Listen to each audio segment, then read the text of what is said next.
So good morning, everybody. Welcome to Must Read TV special Saturday edition, special kids edition.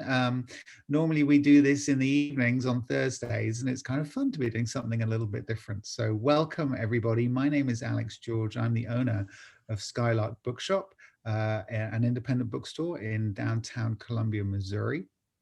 And it is my enormous pleasure to welcome to Must Read TV, Ed Hanson, lately of this parish, regrettably no more, but he's not too far away. He moved to Kansas. But Ed has written a wonderful book called The Adventure of Artful Dodger.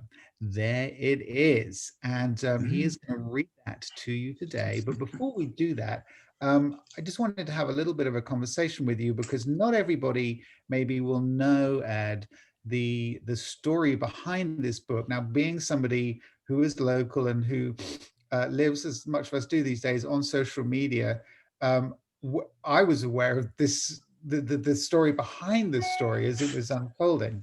So I wonder whether you could tell us a little bit about the story behind the story of this book. Sure. So, as you know, Dodger was a rescue dog.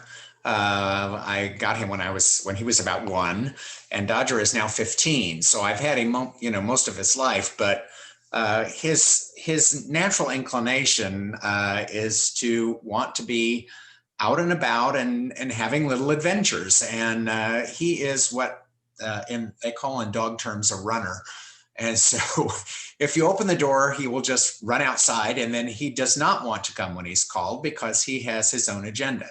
And so back in November of 2019, he decided to have a little adventure. He was at a dog sitter's house on a Saturday and got away from her house and was gone for 4 nights. And when I posted it on social media, it sort of went viral, and we had the entire town of Columbia pretty much looking for him. So one of my good friends from community theater, Parker Ross, is a very talented artist, and drew basically this cover photo, this little illustration, and sent it to me after Dodger was rescued. And it's so cute.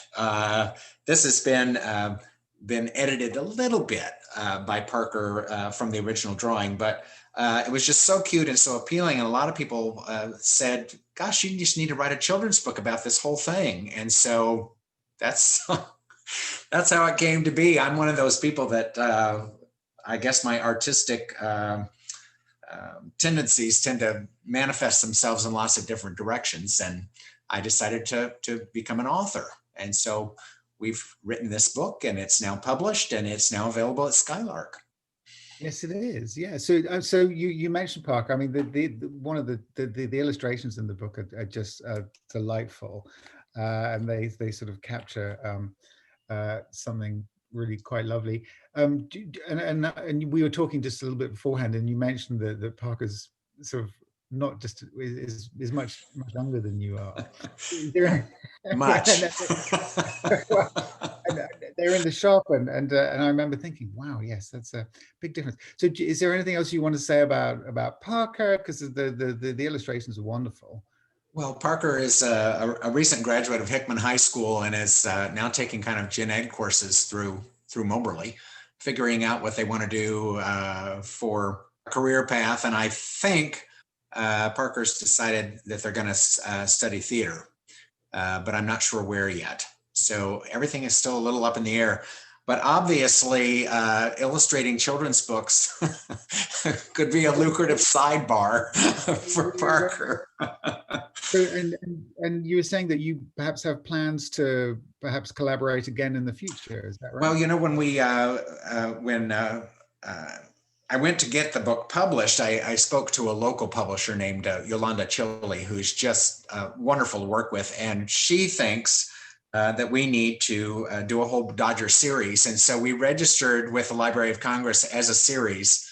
And the next one I sort of have planned is called Artful Dodger Makes a Move. And it's all about moving to Kansas. So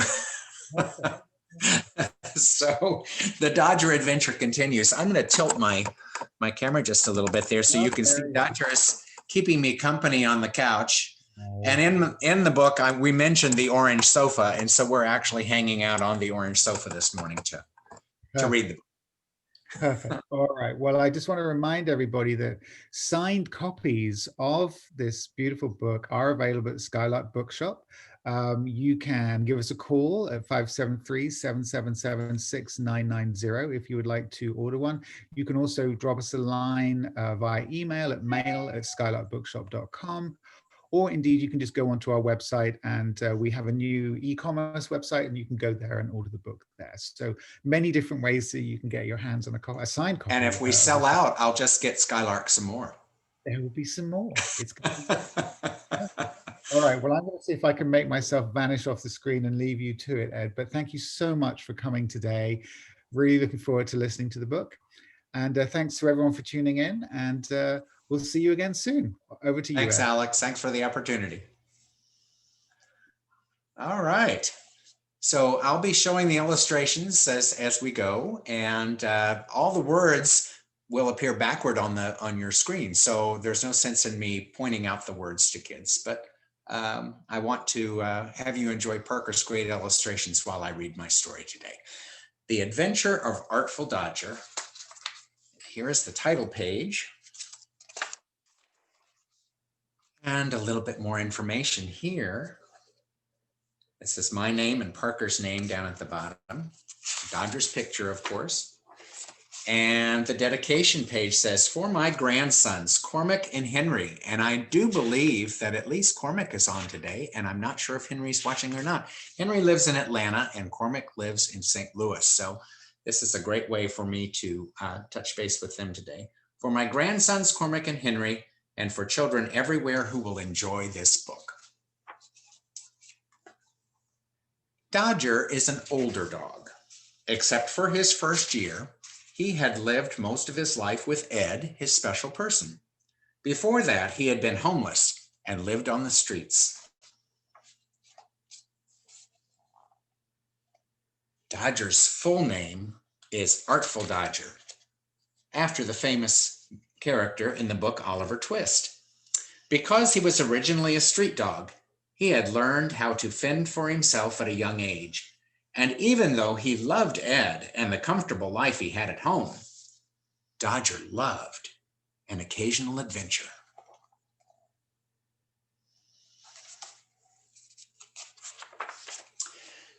Dodger also lived with Ed's friend Tim. The two men loved Dodger and made sure he was well fed.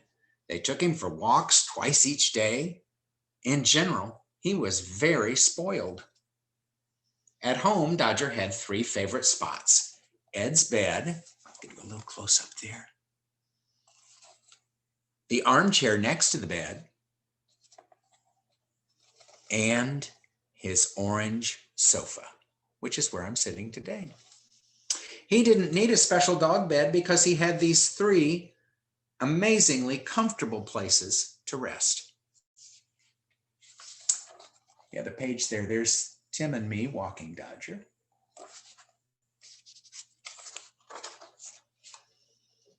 Dodger enjoyed doggy daycare 2 days a week where he could play with friends and commune with nature.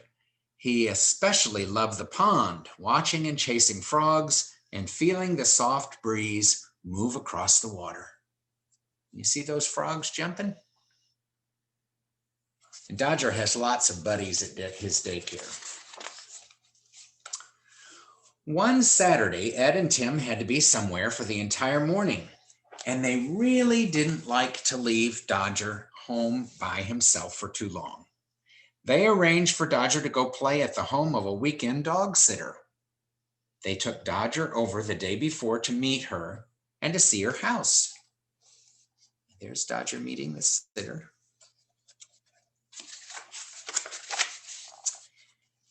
That chilly Saturday morning, Ed dropped Dodger off at the sitter's house and headed off for his appointment.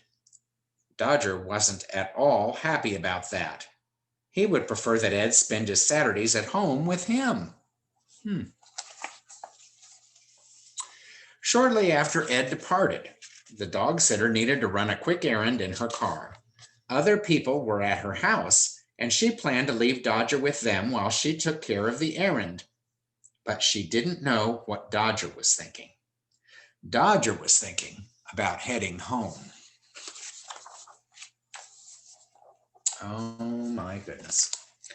As soon as she opened her front door, Dodger, being artful and a dog of the streets, bolted outside and took off down the street. His goal, of course, was to head for home. He was sure he could find his way.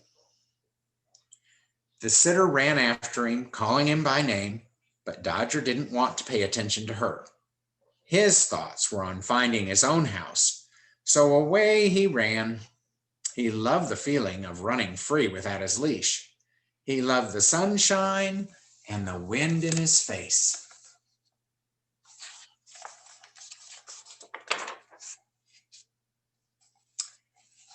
Flip that back over here again. Dodger didn't recognize any of his surroundings, but he felt sure that if he just kept going, something would look familiar to him. The sitter's voice eventually faded away, and he focused on enjoying his new adventure while finding his way home. Traffic was something Dodger didn't care for. So he tried to better appreciate his newfound freedom by cutting through people's yards and traveling on smaller, less busy streets. He was so happy to be striking out on his own.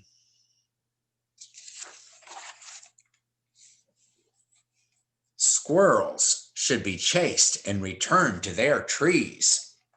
Rabbits should fear him and run away. These are two of my favorite illustrations from the book. Dodger loves to chase rabbits and squirrels. Meanwhile, Ed received a phone call from the sitter, and he was very worried.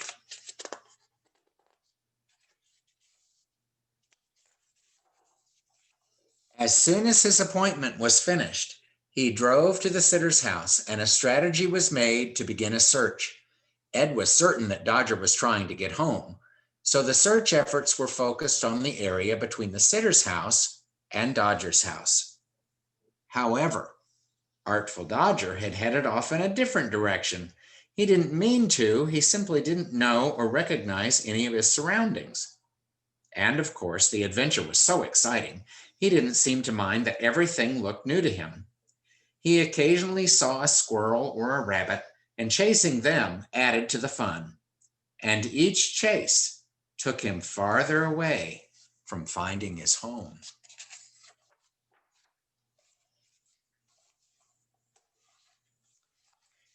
He spent his first night away from home in a wooded area, a couple of miles away from the sitter's house.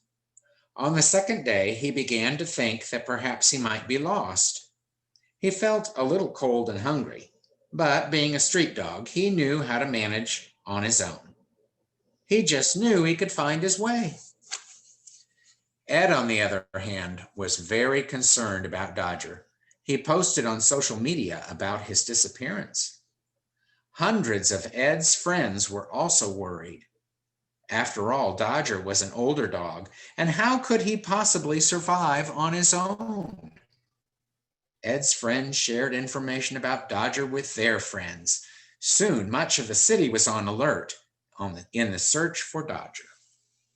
You can see lots of people there at the bottom, calling Dodger's name, searching in their neighborhoods.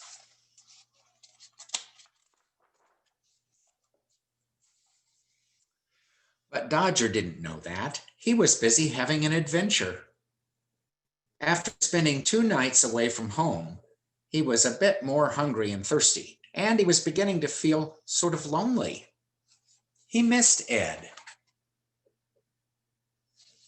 and Ed missed him. He worried that Dodger might be injured or horribly lost. He worried about coyotes and other animals that might want to hurt Dodger. But Ed tried to remain hopeful.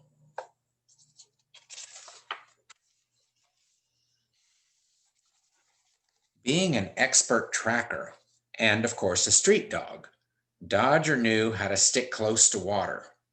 He followed a small creek several miles that took him under a busy highway and soon right out of the city. Dodger spent his third night alone in the darkness, farther away than ever. Dodger's feet were beginning to get sore from all the walking, especially on the tough paved streets. And although he occasionally found something to eat, he was definitely hungry.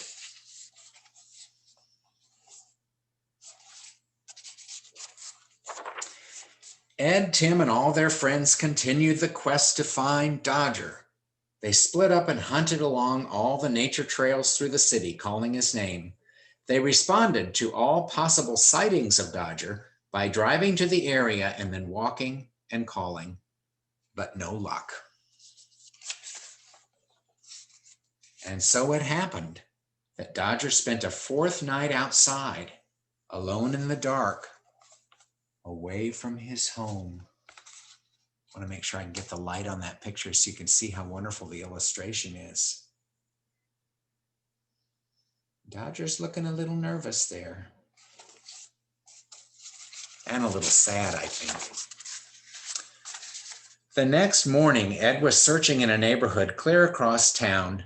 Someone there had spotted a dog that matched Dodger's description. Ed immediately went to find out, as he was hoping that at last Dodger might be found. But there was no sign of that adventurous dog. Then once again, Ed's cell phone rang. A nice lady was calling to say she thought she'd found Dodger. Her two dogs were in the backyard, and a dog came up to say hello. She said he seemed very hungry, so she invited him into the yard and gave him some food.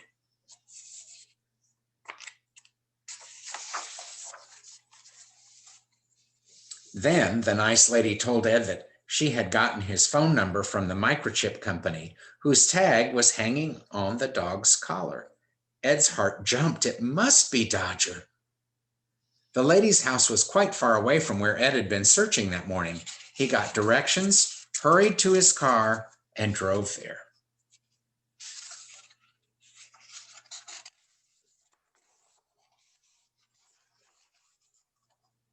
Got pages stuck together here. There we go. When Ed arrived, the nice lady and Dodger were waiting in her kitchen. He was very tired, but she had fed him a nice breakfast. When he saw Ed, Dodger began to cry, his most happy dog cry, for he knew his special person would take him home. It's another really nice illustration there from Parker. Dodger, it turned out, had traveled about 15 miles from his own house. On the drive home, Dodger continued to tell Ed the long story of his adventure.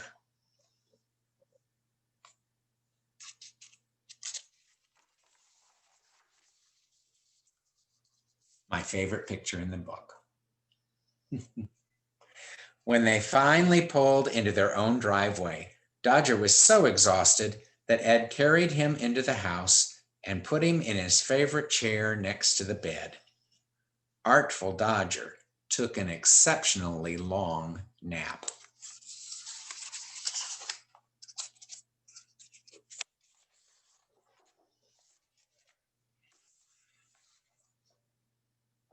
After a few days, Dodger began to gain his strength and was behaving and acting much more like his old self. He even began to want long walks again. Dodger loves the occasional adventure, but he loves his family and his home more. For home is where you are loved and where you find the people you love.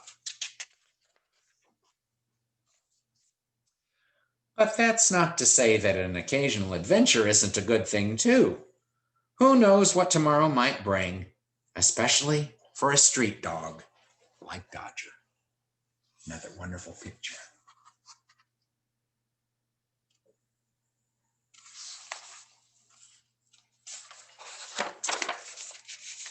that's the end of the story. The back of the book has a little information about me and about Dodger and about Parker. So you'll want to read about those things too. All right. Boys and girls, thank you so much for joining me today. I'm going to check our chat real quick and see who else is there today. Oh, I got a hi, Poppy, from my grandson, Cormac. And I got a little message from my daughter-in-law, Jenny, out in Atlanta saying that Henry was also watching. So both my grandsons got to see today. All right. Well, don't forget that the book, The Adventure of Artful Dodger, is available through Skylark. And if we do sell out all the books in the store, I can get more to Alex and he can put them on the shelves and have them ready for you. This makes a great Christmas gift or other holiday gift for kiddos. And I know that Dodger likes being a little bit of a celebrity. At the moment, he's taking a nap. You can see he loves his orange sofa. So, and his orange sofa is very good to Dodger too. So we want to thank you guys so much for joining us today. And just let us know if you have any questions. I got a great job from my publisher, Yolanda. It's nice to see Beth Simpson here today too. And Alex, thank you so much for this opportunity today to read the story aloud to kids. And I hope the book sells real well. And I hope that you all will remember to support local businesses, small businesses, independent businesses like Skylark this holiday season. All right. Thank you all so much. See you soon. Bye-bye.